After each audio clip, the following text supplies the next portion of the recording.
Hey everybody, welcome back to the channel. DIY Dad here.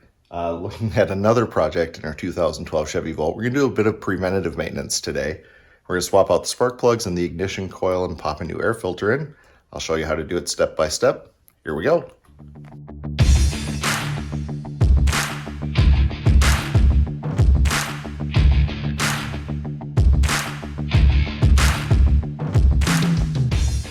So first step obviously is going to be to pop the hood, and I'm going to just put this out here right now. My car is incredibly filthy under the hood, so hopefully yours looks better than this. But once we pop the hood, in order to take this top cover off, you're going to have to remove the air box, or at least the lid for the air box for the filter. We have to swap the filter anyway, so we're going to do that first. Air filter boxes on these are pretty standard for Chevy, so it's just these two clips, one here, one over on the side. You have to kind of reach underneath the hose. Then the box has a tab in the back here, so it kind of clicks in like that. So you pull it out like this to lift it free, and then you should be able to pull the filter out. So with that all freed up, you can kind of pull this out of the way, take this filter, throw it away, clean out any debris or anything else that may have gotten into the air box while you've got it opened up. And then I'm not going to pop the new filter in just yet because we have to do a little bit of work with that cover in order to get to the ignition and coil packs. So on this particular car, you don't have spark plug wires for the gas motor. It's going to be spark plugs with a direct kind of ignition coil that sits across the top. To get access to all of that, we have to take this cover off. First thing we're gonna do then is pull these two Torque screws from the front. And then again, we're gonna need this loose because there's a piece of the cover back there that we're gonna have to deal with as well. So the front screws should come loose pretty easy. They're just T30 Torques. And you can see when I start to kind of lift this panel free, that we have a couple other pieces that are connected to it. So this hose off the airbox is connected, as well as this rubber hose in the back. So you can see the screw to release the hose clamp on the back one. And then we're gonna release this hose clamp right here. So we'll pull the airbox off, and then we'll pull this off. Actually with the airbox, I might just unplug it and leave it all connected. So I think I'll pull this plug out, leave this one connected, and then I just have to disconnect this one here in the back so that we can get this panel lifted and free. So to remove this plug from the side of the airbox here, there's this little white tab on the bottom. You can kind of see it. Pull that straight out like that. That's going to release it so that this plug can come free. So pop this little catch off, and you should be able to pull this plug out. This one back here is just your normal everyday hose clamp, so just loosen this guy up, and you should be able to pull that free, and that should allow the cover then to lift off, and you'll be able to pull this and the airbox piece together. Cover's removed, sitting that off to the side. I also have a little bin where I'm popping the screws that I had to remove. And then that gives us access to the ignition coil, which is this guy right here. And then the plugs will be underneath. What we're gonna wanna do is remove this plug from the end, same kind of thing. There's just a little catch on it, and you can pop that out. And then there's going to be two screws that hold the entire coil in place. So we'll pull this plug off. I'm gonna pull these two screws out. Those go in the bin as well. Then we can lift this straight up and off. To get this plug off, you're gonna have to pull this little safety catch out. Easiest way to do that is just pop the screwdriver right here and turn it. That's going to get you the purchase on it to get it started. Then you should be able to kind of work it out the rest of the way. So the plug is kind of a pain to get off of here, and there's no real good way to show this. But once the tab is pushed out, you kind of push down right here, and that will release the safety catch that's holding everything together. And then it's a little bit of brute force to get this to actually come off of there after, 11 years of being on this car. So I ended up just sort of wiggling it back and forth, used a panel trim puller just to get a little bit of leverage on it, kind of popped that in and just gave it a little push, and then it popped loose. So be careful with it. Some of that plastic will be a little bit brittle, but you should be able to get it off with a little bit of effort. These then are the same T30s to pull these two screws out. They come right out the top.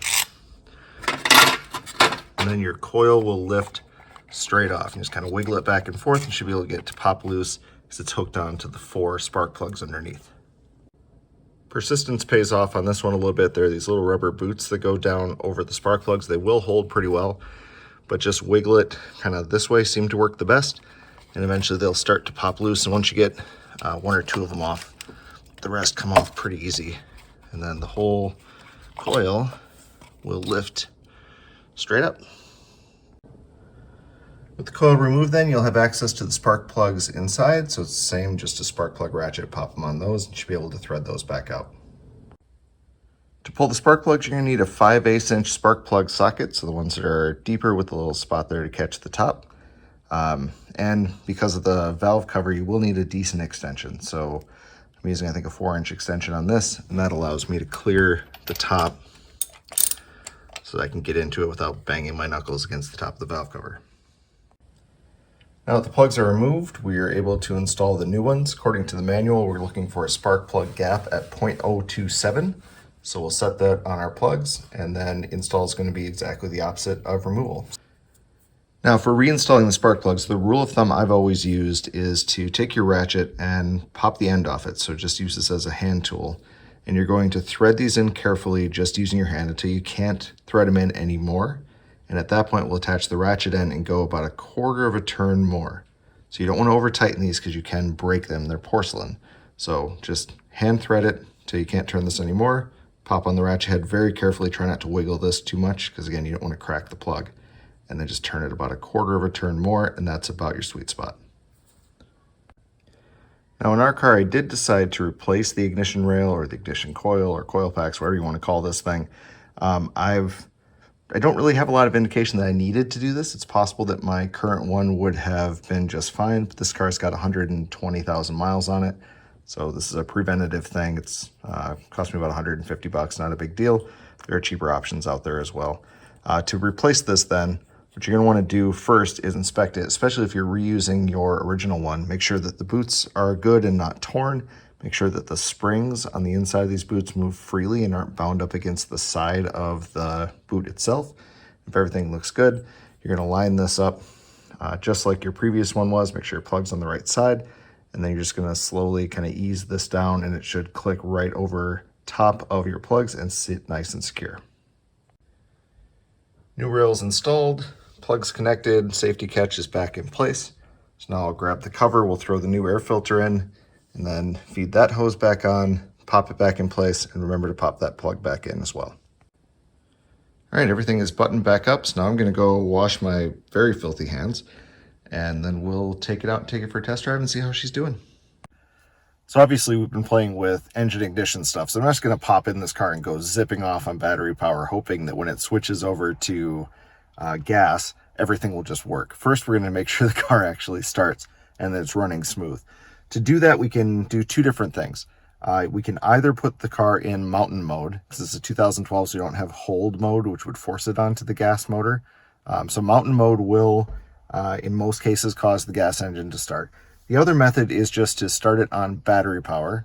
So get everything started up. And if it's not cold enough to force the engine to run because of temperature, all you have to do is pop your hood. So if I pop the hood open, it'll instantly start the gas motor. And puts it into that mode so that we can make sure it's running smooth. So I'm going to go do that first, obviously, before I take it out on the road. So as promised, as soon as the hood was open, the engine started right up. So we're going to let it idle for a little bit, make sure everything's running smooth. It is running very smooth right now, which is a good thing, because what we've been noticing, and the reason why I'm doing this project in the first place, is on initial engine startup, we were getting a little bit of a rough idle, and it would continue to do that until everything had reached full temperature. So we'll let it run for a minute here, and then we'll take it out and see how she does. So we're back from about a 10-mile drive and plugged back in. Everything is running perfectly smooth. In fact, a lot smoother than it has in a while. So combination of the air filter, possibly a spark plug or two. The one looked like it was maybe a little bit carbon fouled. So we're going to call this project done. Fairly easy thing to do. It's a little fiddly, but as far as special tools, all you need is a 5/8 spark plug socket and a T30. Everything else is pretty straightforward and easy with this one. So obviously, yeah, tackle this one in your garage if you're mildly handy, and you're going to be good to go from a preventive maintenance or from a repair standpoint. So this being the end of a DIY dad video, I owe you a dad joke. And since it is still winter, as evidenced by the snow outside, and since we're working on cars, what did the icy road say to the car? Want to go for a spin? All right, remember, with any DIY project, the most important step is just to do it. No one's going to see the flaws unless you point them out to them. Stay safe. Have a great day. See you on the next one. Bye.